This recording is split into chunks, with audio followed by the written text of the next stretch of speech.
Hello बच्चों, तो कैसे हो आप सब। तो मैं आपके लिए आज नई वीडियो के साथ आया हूँ। आपके पेपर के दिन बहुत कम बचे हुए हैं। आज तो डेट हो गई है, वो हो गई है 10 तारीख हो गई है। तो मुश्किल से 10-12 दिन बचे हुए पेपर के। तो हमें कुछ कुछ चीजों को ध्यान रखना है, जो हमें अच्छे से चीजों को ध्यान रखना है, जिससे हमारे एग्जाम में चीजें अच्छी हो जाए।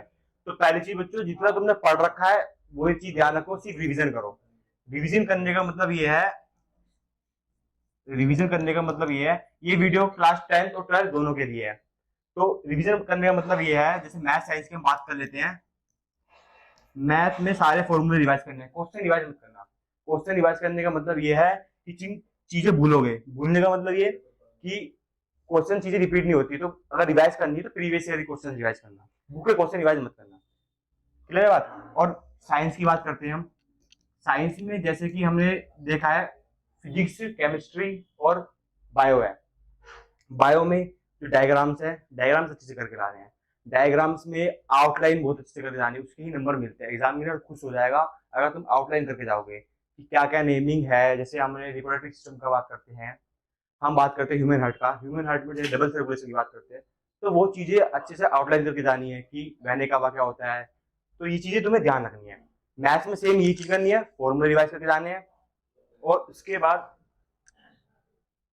बात करते हैं हम 12th क्लास की बात करते हैं। 12th क्लास में तुम्हें एक चीज ध्यान रखनी है। देखो, जेई मेंस अभी हो गया है, अब क्लास 12 की बारी आई, तो क्लास 12 पे फोकस करो बच्चों। जेई मेंस अभी छोड़ दो, जो अप्रैल वाला टाइम पे आएगा उसको ध्यान रखना है। तो मेन बात ये है, मेन मुद्दे पे आते हैं कि हमें रिवीजन करना है। रिवीजन टेक्निक ही अपनानी है। आप कोई चीज नहीं मत पढ़ना। रिवीजन टेक्निक का मतलब है कि कोई भी चीज पढ़ो तो उसको लिख के देखना है। लिखो उसको, लिखो। जब तुम लिखोगे ना उसको, तो और चीजें रिपीट होगी और याद होगी। बात समझ में आ गई है। वही चीज रिपीट करनी है। और रिवीजन जब भी करोगे तो सुबह के टाइम बैठ के करना। सुबह के टाइम हमारा दिमाग एकदम खाली होता है, तो हमारा फोकस हो जाएगा। कोई भी जो नई चीज पढ़ रहे हो तो वो पढ़ो दोपहर में, रात में मत पढ़ना। रात में हमारा बर्डन रहता है, तो रात की आदत मत डालो, सुबह में पढ़ो। बात क्लियर है।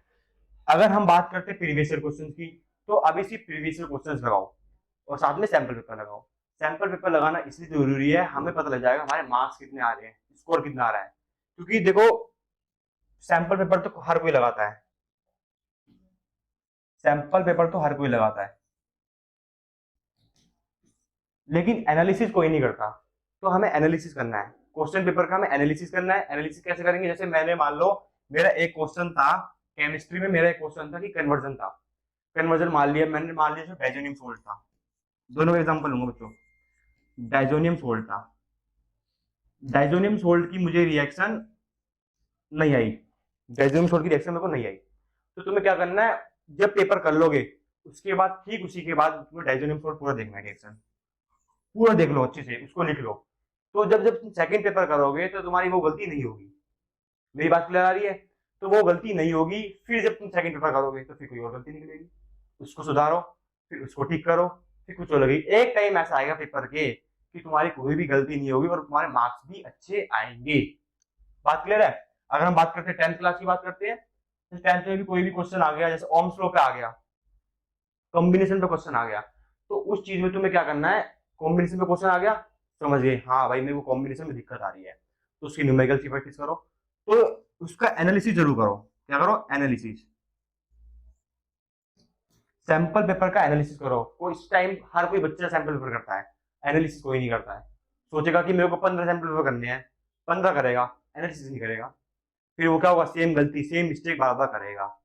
बात क्लियर है मेरी। और एक चीज और ध्यान रखो, जब तुम सैंपल पेपर करते हो तो टाइमिंग के साथ करो। क्योंकि जो पेपर में बैठोगे ना, तुम टाइमिंग के साथ ही बैठोगे। वही 4-5 घंटे नहीं मिलेंगे, सिर्फ 3 घंटे मिलेंगे करने के लिए।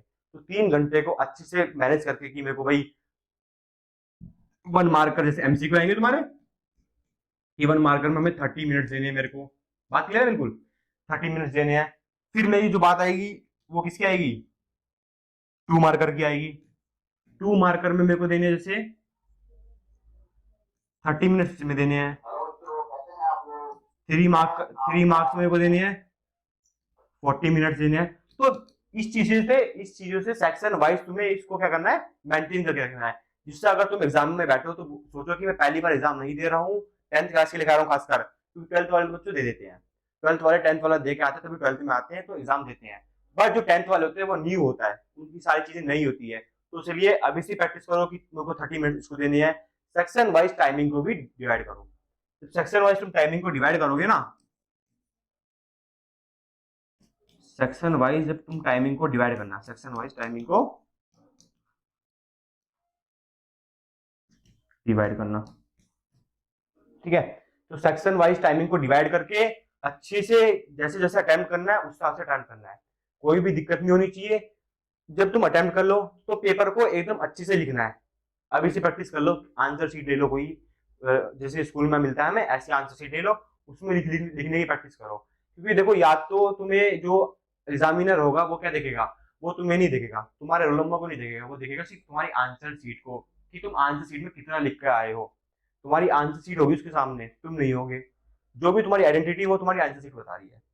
तो आंसर शीट को कैसे लिखना है, अब ये वाली बात आ जाती है।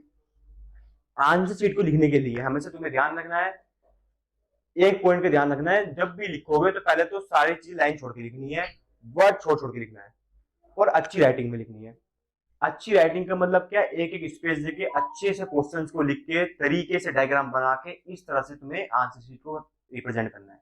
अगर बच्चों तुम्हें आता भी नहीं है ना कुछ कुछ का मतलब है, अगर तुम मान लो 60 मार्क्स आते हैं तुम्हारे, 80 में से 60% तुम्हें पेपर आता है ना, 80 में से 60 बताओ, तो दो 20 मार्क्स बचेंगे। अगर तुम उसमें कुछ भी लिखा होगा तो एग्जामिनर को लगेगा हाँ भाई लड़के में दम था, बात है, तो लड़के में दम था, लड़के में दम है, तो उसने इसलिए एग्जामिनर ने देखा कि हाँ भाई लड़के में दम है, वो उसने पेपर को अच्छे से अटेम्प्ट किया है, तो मैं उसको नंबर देते चले जाएगा वो, बात ध्यान रखना है। तो पेपर को अच्छे से अटेम्प्ट करके आना है, ये नहीं देखना कि लिखने चले जाओ, अटेम्प्ट करके आना है। अटेम्प्ट कैसे करना है, सेक्शन वाइज अटेम्प्ट करना, मैंने बताया प्रैक्टिस के साथ करना है। और एक बात और, अभी भी तुम्हारे पास 10-12 दिन है, तो बच्चों कम से कम 10 ईयर के सैंपल पेपर लिख लो, 10 ईयर के सैंपल पेपर अभी भी प्रीवियस ईयर जो क्वेश्चन आते हैं वो देख लो, आपकी क्वेश्चन थोड़े रिपीट भी होते हैं। सीबीएसई बोर्ड है बच्चों, तो सीबीएसई बोर्ड में क्वेश्चन रिपीट भी होते हैं, तो इस चीज का तुम्हें ध्यान रखना है, क्वेश्चन जो रिपीट हो रहे हैं उसको बार बार करना है, उससे भूलो ना।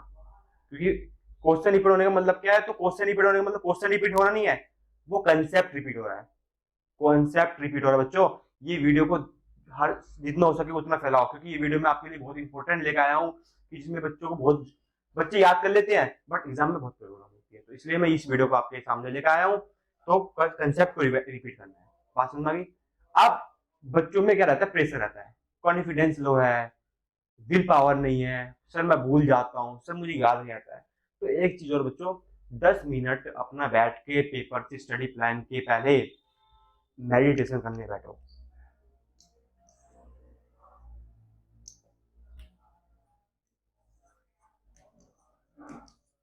मेडिटेशन करो, मेडिटेशन करके ध्यान लगाओ। ध्यान कैसे लगाना है, आंख बंद करो, ध्यान लगाओ कि मैं कर सकता हूँ सर, मेरे बस की है, मैंने बहुत कुछ पढ़ रखा है, मैं करूंगा, मैं करता रहूंगा, मेरे से आगे कोई नहीं जाएगा, मैं सबसे आगे जाऊंगा। तो इस चीज का मोटिवेशन अपने अंदर होना चाहिए। जब मैं पढ़ता था, मैंने भी खुद स्कोर किया, 95% मेरे आए थे 12th क्लास में, तो मैंने इसलिए आपके लिए ये वीडियो लेकर आया हूँ, मेडिटेशन करना है। मेडिटेशन दिमाग को एकदम अच्छे से, कॉन्फिडेंस तुम्हारा लो हो जाएगा और हाई हो जाएगा पेपर में। तो मेडिटेशन तो माइंड को एकदम रिलैक्स करता है और तुम्हें अच्छे से याद रहेगी चीजें। अगर तुम प्रेशर लोगे तो दिक्कत हो जाएगी वहाँ पे पेपर में। जब तुम जाके बैठोगे ना एग्जाम, जैसे तुम बैठे एग्जामिनेशन हॉल है, बैठ गए, तुमने क्या नाम अपने पेपर साइड रख दिया, जब paper answer sheet sir ma'am बांटे, तो एक काम करना है, कुछ नहीं करना है, 2 मिनट तक बैठ जाओ और अपने आइडल के बारे में सोचो, मतलब अपने माता पिता के बारे में सोचो, वो मेरे लिए क्या कर रहे हैं, वो मेरे लिए क्या मेहनत कर रहे हैं, तो उस चीज के बारे में सोचना बच्चों। अपने दादाजी के बारे में, जिस भगवान को तुम मानते हो, तो उसके बारे में सोचो बच्चों, तभी तुम्हारा पेपर अच्छा होगा। उनके बारे में सोचोगे तो वो तुम्हें आशीर्वाद देंगे और तुम्हारा पेपर भी बहुत अच्छा होगा। तुम्हें इस चीज ये वाली बात भी ध्यान रखनी है। तो मैंने ये चीज थोड़ी थोड़ी चीजें पॉइंट आउट की बच्चों, तो इससे ही तुम्हारा आगे सिलेक्शन, आगे तुम्हारा एग्जाम होगा। अब खास 12th क्लास वाले बच्चों, तुम पीसीएम में हो तो जेई मीन्स आएगा, देखो जेई मीन्स तो अप्रैल में है, तो अप्रैल में तुम ये मतलब जेई मीन्स की तैयारी करो बच्चों, 12th क्लास की तैयारी करो। जेई मेंस भी जरूरी है, ऐसी बात नहीं है, लेकिन देखो बीटेक में एडिक्शन हो जाएगा, ऐसी भी बात नहीं है। तो जिसको करना है बैठे, फायदा है नहीं, क्योंकि जो तैयारी करता है बच्चों वही निकालते हैं, ध्यान रखना है, टाइम वेस्ट करोगे तुम। तो इसलिए मैं 12th क्लास फोकस करो, फिर जेई मेंस पे फोकस करना, तो 1 महीना बचेगा। तो हम बैच भी लेके आएंगे अपना, मेरा बैच भी आ रहा है अभी केमिस्ट्री का, डॉक्टर एच एजुकेशन ऐप पे प्ले स्टोर में है वो ऐप, तो उसमें मेरा बैच आ रहा है अभी केमिस्ट्री का जेई मेंस का। तो वो तुम इसको जरूर एनरोल करना, मैं तुम्हें सारी चीज़ें करवाऊंगा। तो जेईई मेंस के लिए इस पर फोकस करना है, अभी फोकस नहीं करना, अभी क्लास 12 पर फोकस करो, फिजिक्स केमिस्ट्री चीज़ें। और एक चीज़ और, जैसे हम बात करते हैं इंग्लिश की, इंग्लिश में और फिजिकल एजुकेशन में, इसलिए बता रहा हूँ मैं क्लास 12 वाले के बारे में। बेटा इंग्लिश और फिजिकल एजुकेशन की बात कर रहा हूँ ना मैं, इसमें मार्क्स लाने की कोशिश करना। अगर बाई चांस तुम्हारे देखो ना, नामी नामी भी तुम्हारे, अगर मैंने फिजिक्स में कम आ गए मान लो, फिजिक्स में बच्चों को दिक्कत होती है, या मैथ में कम आ गए, तो मान लो इंग्लिश में तुम्हारे आ गए 95, फिजिक्स में आ गए, फिजिकल एजुकेशन में 95 मान लो, या चलो 94 मान लिया, बात समझ आ गई मेरी। इंग्लिश में पढ़ गया, फिजिकल एजुकेशन में हो गया, केमिस्ट्री में तुमने मान लिया, मैंने 89 मान लिया, 90 मान लिया केमिस्ट्री में, ठीक है ना, क्लियर है बात। केमिस्ट्री में 89 हो गया। अब फिजिक्स में तुम्हारे आ गए 80 नंबर आ गए, फिजिक्स में 80 नंबर आ गए। अब मैथ में तुम्हारे 85 के बाद मैथ में आ गए, तो ये गुड मार्क्स है, इट इज गुड मार्क्स। ये तुम्हारा मैं वो बता रहा हूँ, तो इतना तो टारगेट लेके चलो कि तुम किसी को अपनी मार्क्सिट दिखा सको। देखो 12th क्लास के मार्क्स, एक बार को जेईई मेंस देखो, ध्यान रखना है, अगर तुम देहात बंदे से हो या गांव से हो, तो बच्चों जेईई मेंस नहीं पूछता है, कोई तुमसे पूछेगा तो 12th की मार्क्सिट के बारे में पूछेगा, 12th के मार्क्स कितने आए थे वो पूछेगा। जेईई मेंस पूछता है तो उसकी तैयारी करनी है, तो वहां तक एडमिशन भी जाना है, जाना भी वहां तक, बीच में अटके रहना फिर तो वो दिक्कत है करेगा बच्चा आपको। जो तुम्हारा रोल है, जो तुम्हें करना है, तो उस पर फोकस करना है कि आगे मेरा ड्रीम क्या है। अगर आगे तुम्हारा इंजीनियरिंग है तो उस पर फोकस करना है, ये नहीं कि अगर इंजीनियरिंग कर लो 4 साल फिर उसको बदल दो कि मुझे गवर्नमेंट जॉब करनी नहीं। गवर्नमेंट जॉब है तो बीएससी कर सकते हो, बीएससी करके 3 साल बीएससी करो, ज्यादा काम नहीं रहता, उसके बाद तुम गवर्नमेंट जॉब की तैयारी करो, तो वो तुम्हारे लिए बेस्ट रहेगा, बीटेक में इतना टाइम नहीं मिलेगा। तो अगर इंजीनियरिंग करनी है तो फिर प्राइवेट में जॉब में करनी है तो फिर भाई इंजीनियरिंग करो, वरना कोई बात नहीं है, ठीक है ना। तो ये चीजें मैं तुम्हें मोटिवेशन के साथ आज लेकर आया था बच्चों वीडियो, क्योंकि एग्जाम में इससे पहले बच्चे बहुत प्रेशर में रहते हैं। तो ध्यान रखना, फर्स्ट पॉइंट, एग्जाम में अच्छे से पढ़ के क्वेश्चन पेपर को, तब पेपर को अटेम्प्ट करना है, जो चीजें आती है पहले वो करनी है। 3 मार्कर 5 मार्कर वाले क्वेश्चन पहले करने हैं, 1 मार्कर वाले बाद में करने हैं, क्योंकि देखो 1 मार्कर में अगर तुम टाइम लगा दोगे तो 3 5 हट जाएंगे, क्योंकि उसमें तुम्हारे 20 मार्क्स जाएंगे बच्चों, और उसमें 3 और 5 बहुत मार्क्स आ जाएंगे, तो पहले 3 मार्क्स फिर 5 मार्क वाले करने हैं। मेरी बात क्लियर आ रही क्या। मेडिटेशन करना है, रिवीजन करना है, रिवीजन प्रीवियस ईयर क्वेश्चंस का एनालिसिस करना है, एनालिसिस बोला है, सैंपल पेपर का एनालिसिस करना है। तो ये चीजें है तुम्हारी जो तुम्हें ध्यान रखनी है। और जब तुम पेपर में जाते हो तो एडमिट कार्ड को थोड़ा शांति से ले जाए, खो मत देना उसको, एडमिट कार्ड निकलता नहीं है, एडमिट कार्ड को डाउनलोड करके अच्छे से स्कूल वाले दे रहे हैं तो उसको लेके जाना, भगवान का नाम लेके जाना, कोई नहीं पेपर बहुत अच्छे से होगा। तो ये चीजें मेरी ध्यान रखनी है, और मेरी वीडियो को और वीडियो लेके आऊंगा तुम्हारी मोटिवेशन के लिए, तुम्हारे एग्जाम के लिए।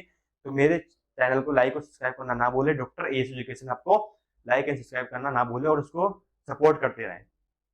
Thank you, so welcome. मैं आपके लिए वीडियो लेकर आया हूँ, आगे वीडियो में हम बात करेंगे, आगे वीडियो में प्लेलिस्ट लेकर आने वाला हूँ किसी केमिस्ट्री की, और क्लास 10th में केमिस्ट्री की मैं वो लेकर आने वाला हूँ, साइंस की प्लेलिस्ट लेकर आने वाला हूँ। ये दोनों मेरा वादा है, अभी 10 12 दिन बचे, इसमें मेरी प्लेलिस्ट चलेगी, मैथ में चलेगी, तो इस चीज को तुम ध्यान रखना। Okay, bye.